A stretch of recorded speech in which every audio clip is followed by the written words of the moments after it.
निवडणूक प्रक्रियेमध्ये महसूल विभाग हा मोठ्या भावाची भूमिका पार पाडत असतो आणि आपल्या लोकप्रतिनिधी कायद्यानुसार सर्व जबाबदाऱ्या इतर विभागांच्या कर्मचाऱ्यांवर त्या दिल्या जातात. उदाहरणार्थ शिक्षक असोत, पोलीस असोत, RTO आणि इतर सर्व विभागांची याच्यामध्ये समावेश असतो.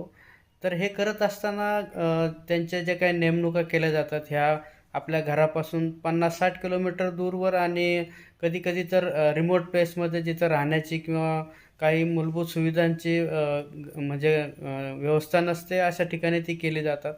तर त्या दरम्यान हे करत असताना महिला कर्मचाऱ्यांचा किंवा आजारी कर्मचाऱ्यांचा कुठलाही विचार होत नाही आणि बरेचदा त्यांचे ह्या 4-5 दिवसात बरेचदा खूप हाल होतात. मोबदला दिला जातो पण तो त्या मोबदल्याचा अर्थ असा नाही की त्यांच्या त्या